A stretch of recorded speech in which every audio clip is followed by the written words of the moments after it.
Assalamualaikum warahmatullahi wabarakatuh. Perkenalkan, nama saya Sheila Rizky Amelia. Di video kali ini, saya akan melaporkan mengenai pelaksanaan PPLK yang telah saya laksanakan sebanyak 6 tahap.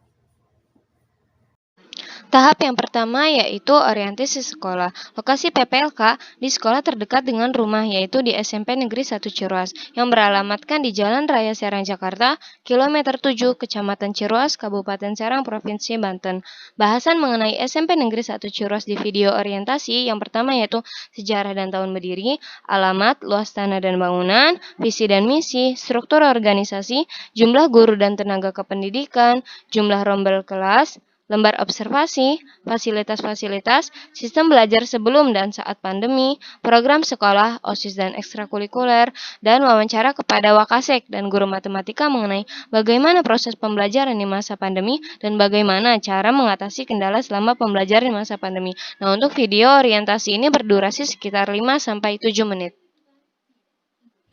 Tahap yang kedua yaitu menyusun perangkat pembelajaran yang terdiri dari RPP, bahan ajar, LKPD, PPT, lembar penilaian, dan soal evaluasi.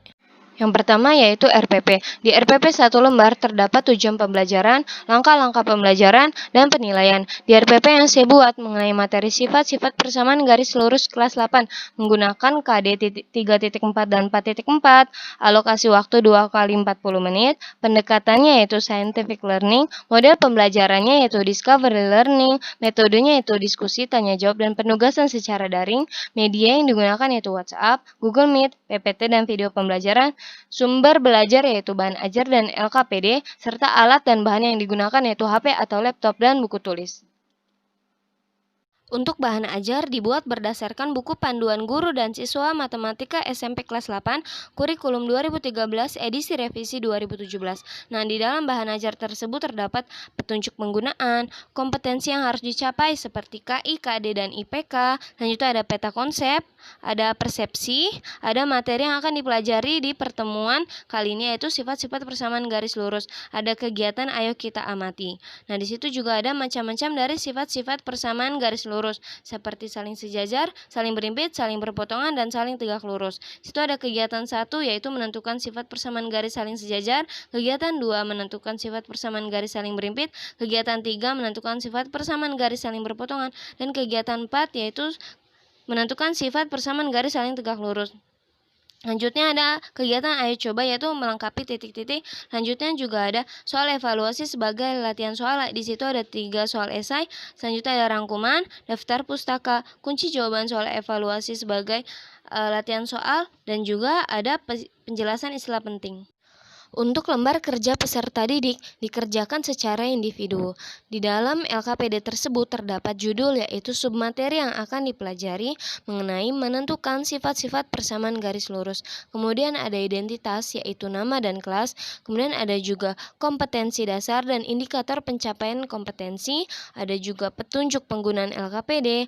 Terus juga ada landasan teori, alat dan bahan. Ada juga media pembelajaran dan kegiatan mengetahui sifat-sifat persamaan garis lurus. Nah, di situ ada 4 soal. Serta yang terakhir yaitu kesimpulan dari mengerjakan LKPD tersebut.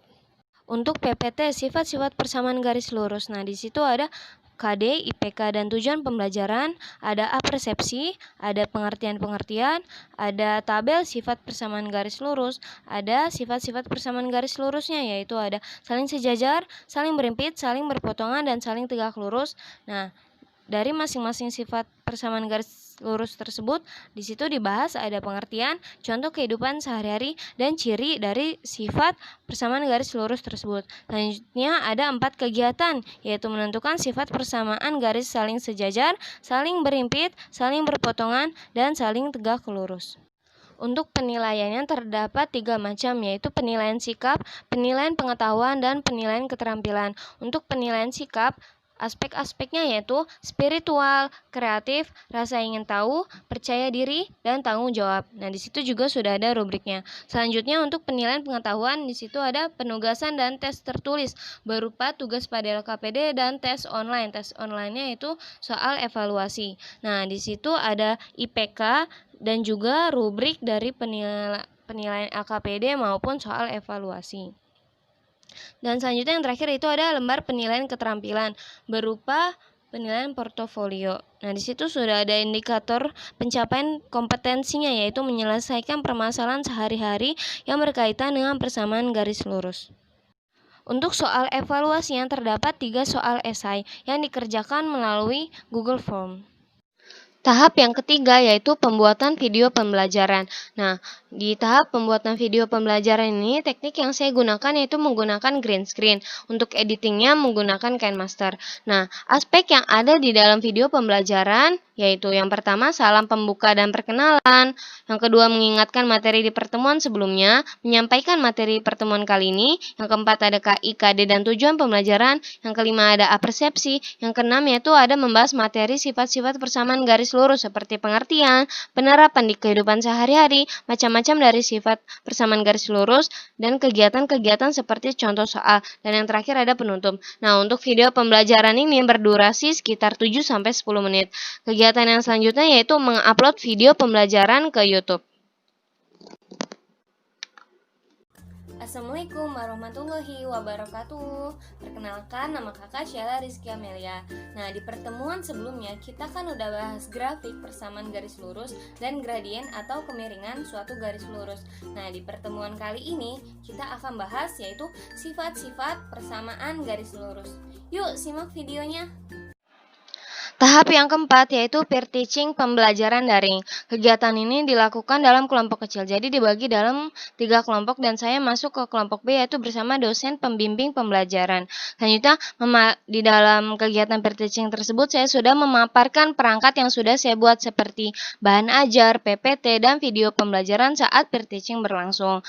Kegiatan pembelajaran saat peer teaching juga saya sudah melakukan kegiatannya sesuai dengan RPP yang telah saya buat. Nah, saat kegiatan peer teaching berlangsung, saya merekam video kegiatan peer teaching, kemudian mengupload video tersebut ke YouTube dengan 2 versi, yaitu versi lengkap sekitar kurang lebih 20 menit dan versi singkatnya kurang lebih 7 menit.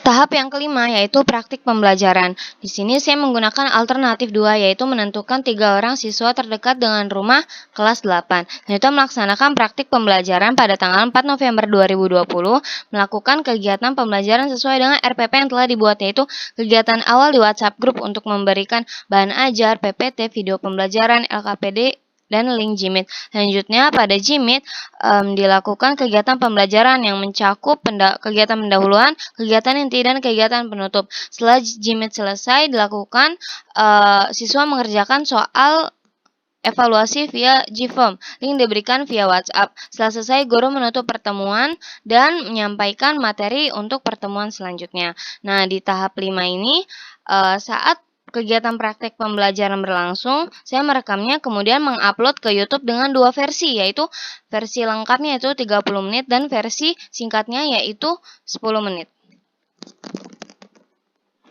Yang terakhir, tahap 6 yaitu refleksi dan laporan mandiri. Pengalaman yang didapatkan selama PPLK yaitu mengetahui bagaimana proses pembelajaran dan kegiatan persekolahan. Yang kedua, mendapat pengalaman mengajar dan mengetahui tugas guru. Yang ketiga, mengembangkan kompetensi dan potensi diri sebagai calon pendidik.